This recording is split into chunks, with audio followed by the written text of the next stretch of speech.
Previously, in the Count of Monte Cristo, chapter 78, we hear from Yanina. Fernand de Morcerf visits Danglars to finalize the long-discussed marriage between their children, Albert and Eugénie. To his shock, Danglars hesitates, revealing he may marry Eugénie to someone else. Meanwhile, Albert, outraged by a newspaper story accusing his father of betraying Ali Pasha, seeks the Count's support in challenging his former friend Beauchamp to a duel. The Count urges Albert to verify the facts first. Beauchamp asks for 3 weeks to investigate, promising either a duel or an apology depending on the truth. Albert, though frustrated, agrees.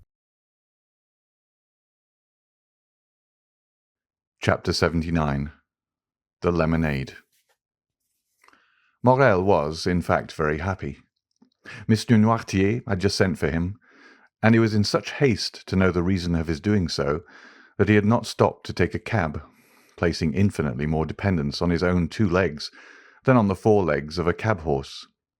He had therefore set off at a furious rate from the Rue Meslay, and was hastening with rapid strides in the direction of the Faubourg Saint-Honoré. Morrel advanced with a firm, manly tread, and poor Barrois followed him as he best might. Morrel was only 31. Barrois was 60 years of age. Morrel was deeply in love, and Barrois was dying with heat and exertion. These 2 men, thus opposed in age and interests, resembled 2 parts of a triangle, presenting the extremes of separation, yet nevertheless possessing their point of union. This point of union was Noirtier, and it was he who had just sent for Morrel, with the request that the latter would lose no time in coming to him, a command which Morrel obeyed to the letter, to the great discomfiture of Barrois. On arriving at the house, Morrel was not even out of breath, for love lends wings to our desires, but Barrois, who had long forgotten what it was to love, was sorely fatigued by the expedition he had been constrained to use. The old servant introduced Morrel by a private entrance, closed the door of the study, and soon the rustling of a dress announced the arrival of Valentine. She looked marvellously beautiful in her deep mourning dress, and Morrel experienced such intense delight in gazing upon her that he felt as if he could almost have dispensed with the conversation of her grandfather. But the easy chair of the old man was heard rolling along the floor, and he soon made his appearance in the room. Noirtier acknowledged by a look of extreme kindness and benevolence the thanks which Morrel lavished on him for his timely intervention on behalf of Valentine and himself, an intervention which had saved them from despair. Morrel then cast on the invalid an interrogative look as to new favour which he designed to bestow on him. Valentine was sitting at a little distance from them, timidly awaiting the moment when she should be obliged to speak. Noirtier fixed his eyes on her. "Am I to say what you told me?" asked Valentine. Noirtier made a sign that she was to do so.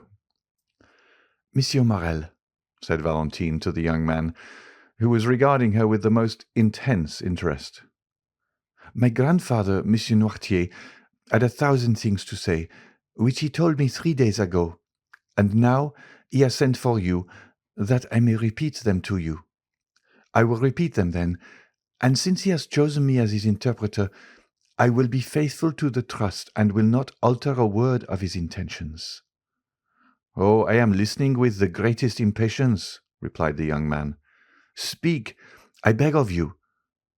Valentine cast down her eyes. This was a good omen for Morrel, for he knew that nothing but happiness could have the power of thus overcoming Valentine. "My grandfather intends leaving this house," said she, "and Barrois is looking out suitable apartments for him in another." "But you, Mademoiselle de Villefort, you who are necessary to Monsieur Noirtier's happiness." "I?" interrupted Valentine. "I shall not leave my grandfather. That is an understood thing between us. My apartment will be close to his. Now, Monsieur de Villefort must either give his consent to this plan or his refusal. In the first case, I shall leave directly, and in the second, I shall wait till I am of age, which will be in about 10 months. Then I shall be free. I shall have an independent fortune and—" "And what? demanded Morrel. "And with my grandfather's consent, I shall fulfil the promise which I have made you." Valentine pronounced these last few words in such a low tone that nothing but Morrel's intense interest in what she was saying could have enabled him to hear them. "Have I not explained your wishes, grandpapa?"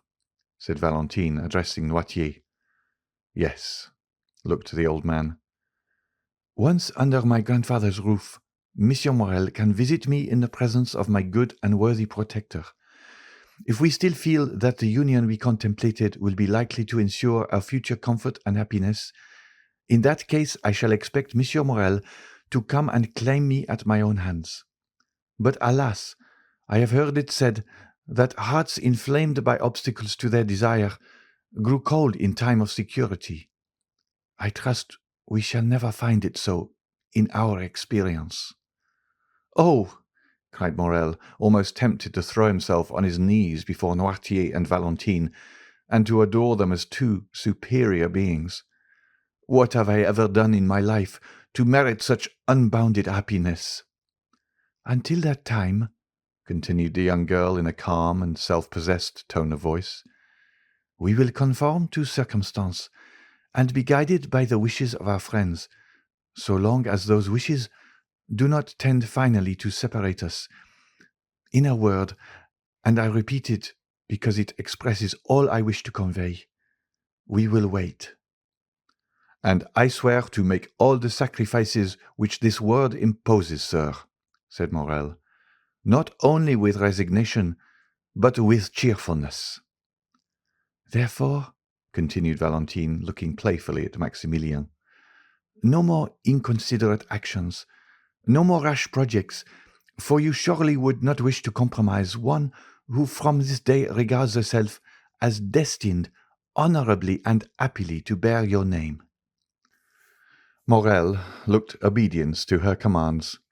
Noirtier regarded the lovers with a look of ineffable tenderness, while Barrois, who had remained in the room in the character of a man privileged to know everything that passed, smiled on the youthful couple, as he wiped the perspiration from his bald forehead.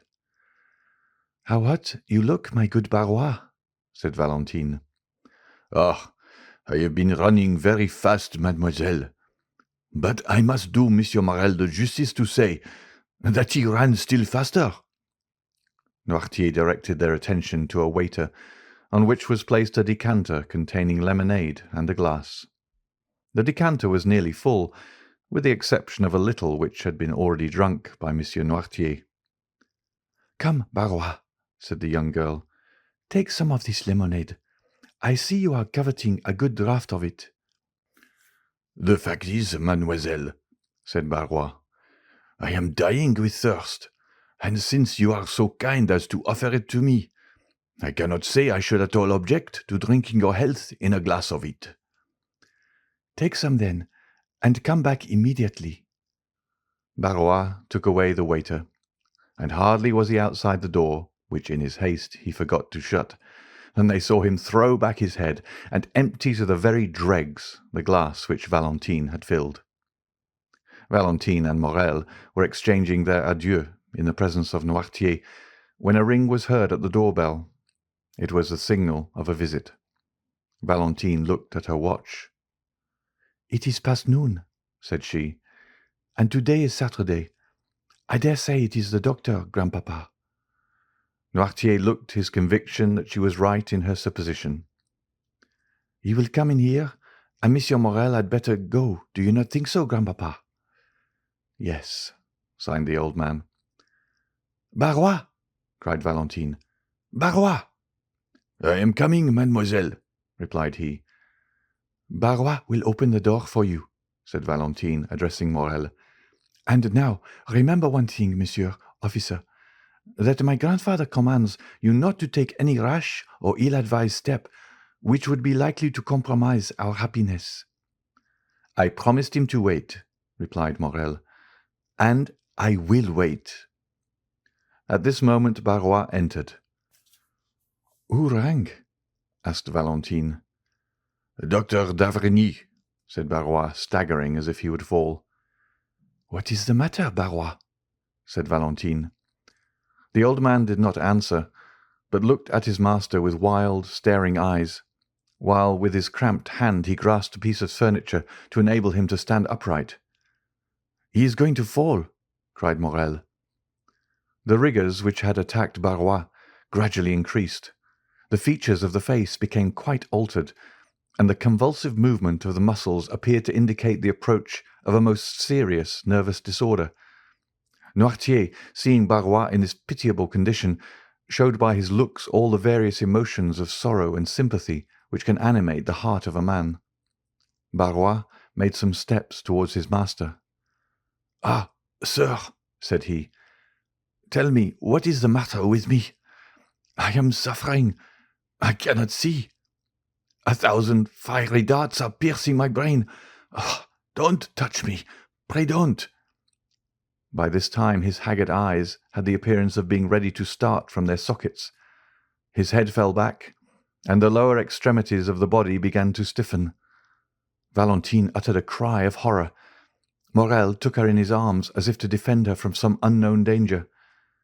"Monsieur d'Avrigny! Monsieur d'Avrigny!" cried she in a stifled voice. "Help! Help!" Barrois turned round and with a great effort stumbled a few steps, then fell at the feet of Noirtier, and resting his hand on the knee of the invalid, exclaimed, "My master! My good master!" At this moment, Monsieur de Villefort, attracted by the noise, appeared on the threshold. Morrel relaxed his hold of Valentine, and retreating to a distant corner of the room, remained half hidden behind a curtain. Pale, as if he had been gazing on a serpent, he fixed his terrified eye on the agonized sufferer. Noirtier, burning with impatience and terror, was in despair at his utter inability to help his old domestic, whom he regarded more in the light of a friend than a servant. One might be the fearful swelling of the veins of his forehead, and the contraction of the muscles around the eye trace the terrible conflict which was going on between the living, energetic mind and the inanimate and helpless body. Barrois, his features convulsed, his eyes suffused with blood, and his head thrown back, was lying at full length, beating the floor with his hands, while his legs had become so stiff that they looked as if they would break rather than bend. A slight appearance of foam was visible around the mouth, and he breathed painfully and with extreme difficulty. Villefort seemed stupefied with astonishment, and remained gazing intently on the scene before him without uttering a word. He had not seen Morrel. After a moment of dumb contemplation, during which his face became pale and his hair seemed to stand on end, he sprang toward the door, crying out, "Doctor! Doctor! Come instantly! Pray come!" "Madame! Madame!" cried Valentine, calling her stepmother, and running upstairs to meet her. "Come, quick, quick, and bring your bottle of smelling salts with you." "What is the matter?" said Madame de Villefort in a harsh and constrained tone. "Oh, come, come!" "But where is the doctor?" exclaimed Villefort. "Where is he?" Madame de Villefort now deliberately descended the staircase. In one hand she held her handkerchief, with which she appeared to be wiping her face, and in the other a bottle of English smelling salts. Her first look on entering the room was at Noirtier, whose face, independent of the emotion which such a scene could not fail of producing, proclaimed him to be in possession of his usual health. Her second glance was at the dying man. She turned pale, and her eye passed quickly from the servant and rested on the master. "In the name of heaven, madame," said Villefort, "where is the doctor? He was with you just now.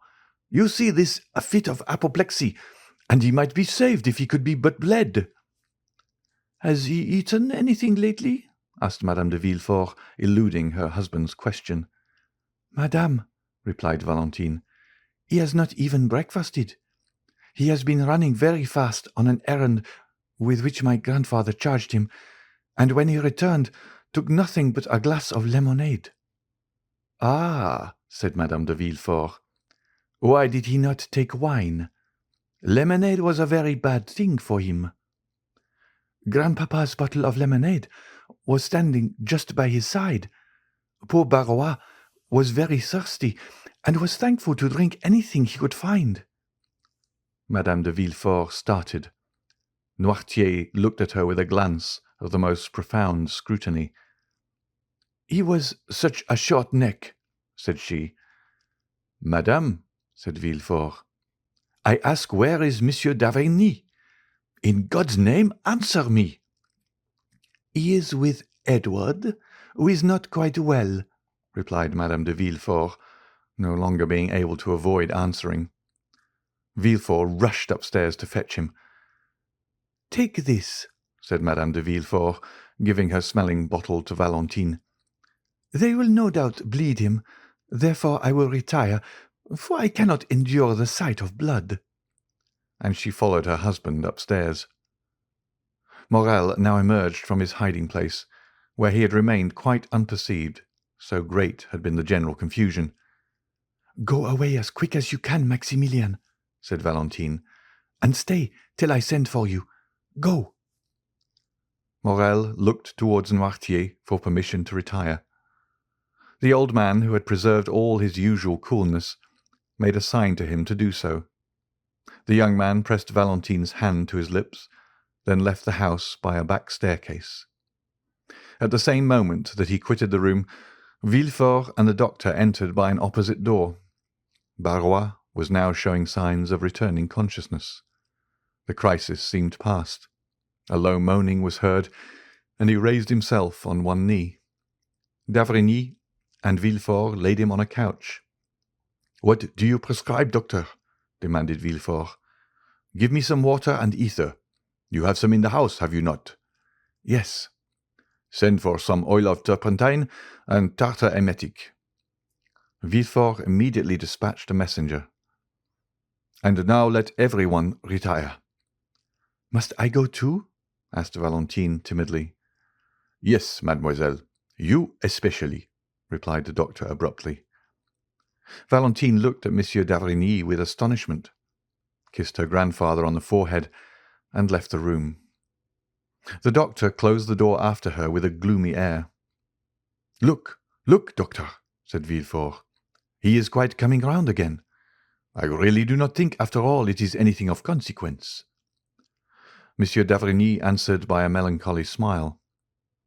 "How do you feel, Barrois?" asked he. "A little better, sir." "Will you drink some of this ether and water?" "I will try, but don't touch me." "Why not?" "Because I feel that if you were only to touch me with the tip of your finger, the fit would return." "Drink." Barrois took the glass, and raising it to his purple lips, took about half of the liquid offered him. "Where do you suffer?" asked the doctor. "Everywhere. I feel cramps over my whole body." "Do you find any dazzling sensation before the eyes?" "Yes." "Any noise in the ears?" "Frightful." "When did you first feel that?" "Just now." "Suddenly?" "Yes, like a clap of thunder." "Did you feel nothing of it yesterday or the day before?" "Nothing." "No drowsiness?" "None." "What have you eaten today?" "I have eaten nothing. I only drank a glass of my master's lemonade, that's all." And Barrois turned towards Noirtier, who, immovably fixed in his armchair, was contemplating this terrible scene without allowing a word or a movement to escape him. "Where is this lemonade?" asked the doctor eagerly. "Downstairs, in the decanter." "Whereabouts downstairs?" "In the kitchen." "Shall I go and fetch it, doctor?" inquired Villefort. "No. Stay here and try to make Barrois drink the rest of this glass of ether and water. I will go myself and fetch the lemonade." d'Avrigny bounded towards the door, flew down the back staircase, and almost knocked down Madame de Villefort in his haste, who was herself going down to the kitchen. She cried out, but d'Avrigny paid no attention to her. Possessed with but one idea, he cleared the last 4 steps with a bound and rushed into the kitchen, where he saw the decanter about 3 parts empty still standing on the waiter where it had been left. He darted upon it as an eagle would seize upon its prey, panting with loss of breath. He returned to the room he had just left. Madame de Villefort was slowly ascending the steps which led to her room. "Is this the decanter you spoke of?" asked d'Avrigny. "Yes, doctor." "Is this the same lemonade of which you partook?" "I believe so." "What did it taste like?" "It had a bitter taste." The doctor poured some drops of the lemonade into the palm of his hand, put his lips to it, and after having rinsed his mouth as a man does when he is tasting wine, he spat the liquor into the fireplace. "It is no doubt the same," said he. "Did you drink some too, Monsieur Noirtier?" "Yes." "And did you also discover a bitter taste?" "Yes." "Oh, doctor," cried Barrois, "the fit is coming on again. Oh, do something for me." The doctor flew to his patient. "That emetic, Villefort. See if it is coming." Villefort sprang into the passage, exclaiming, "The emetic! The emetic! Is it come yet?" No one answered. The most profound terror reigned throughout the house. "If I had anything by means of which I could inflate the lungs," said d'Avrigny, looking around him, "perhaps I might prevent suffocation. But there is nothing which would do, nothing." "Oh, sir," cried Barrois, "are you going to let me die without help? Oh, I am dying. Oh, save me." A pen, said the doctor. There was one lying on the table.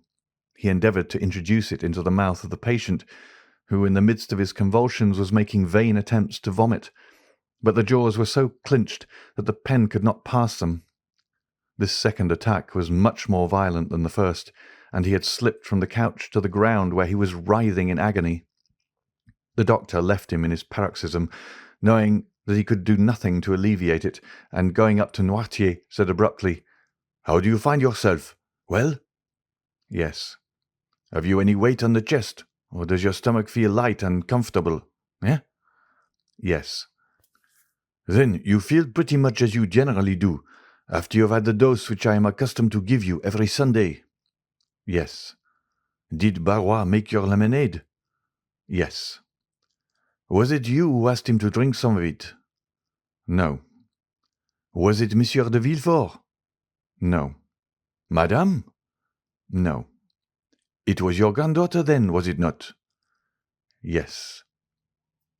A groan from Barrois, accompanied by a yawn which seemed to crack the very jawbones, attracted the attention of Monsieur d'Avrigny. He left Monsieur Noirtier and returned to the sick man.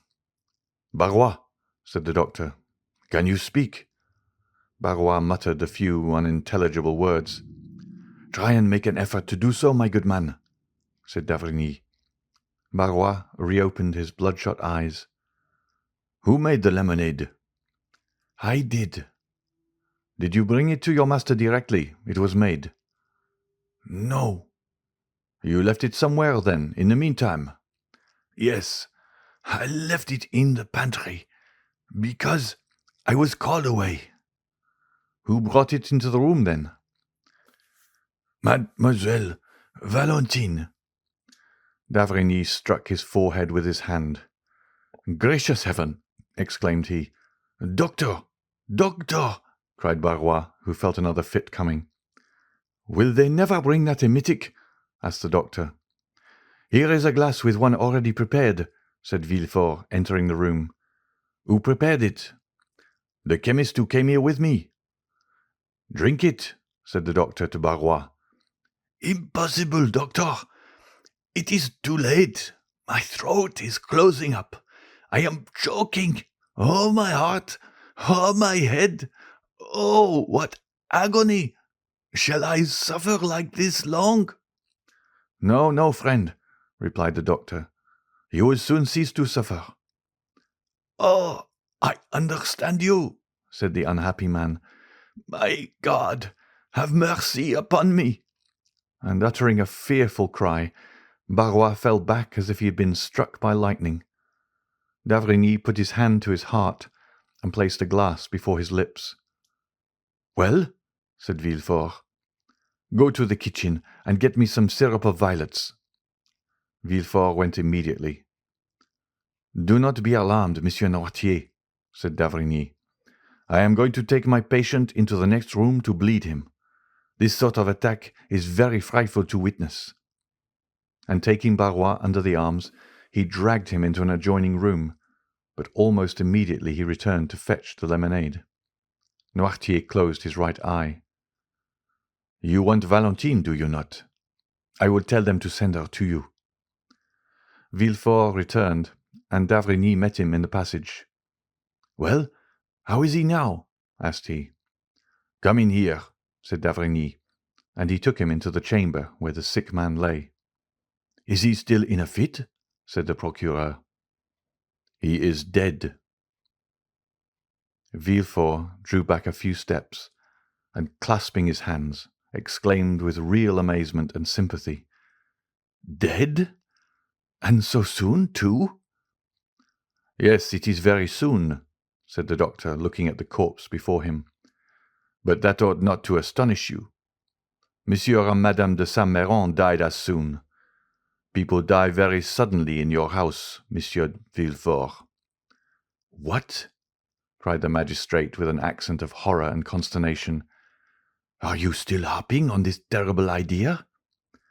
"Still, sir, and I shall always do so," replied d'Avrigny, "for it has never for one instant ceased to retain possession of my mind, and that you may be quite sure I am not mistaken this time, listen well to what I am going to say, Monsieur de Villefort." The magistrate trembled convulsively. "There is a poison which destroys life almost without leaving any perceptible traces. I know it well.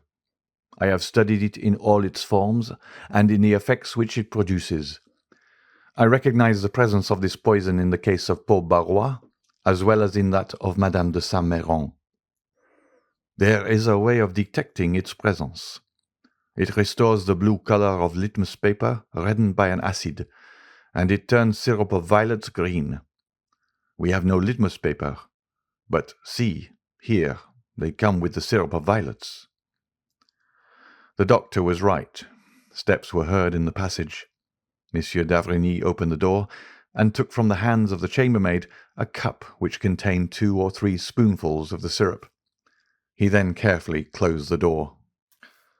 "Look," said he to the procureur, whose heart beat so loudly that it might almost be heard. "Here is in this cup some syrup of violets, and this decanter contains the remainder of the lemonade of which Monsieur Noirtier and Barrois partook. If the lemonade be pure and inoffensive, the syrup will retain its color. If, on the contrary, the lemonade be drugged with the poison, the syrup will become green. Look closely." The doctor then slowly poured some drops of the lemonade from the decanter into the cup, and in an instant a light, cloudy sediment began to form at the bottom of the cup.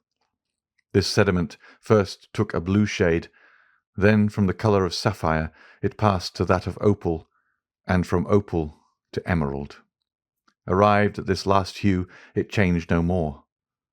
The result of the experiment left no doubt whatever on the mind.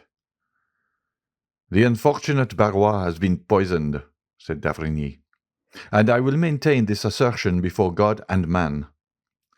Villefort said nothing, but he clasped his hands, opened his haggard eyes, and, overcome with his emotion, sank into a chair. End of chapter 79.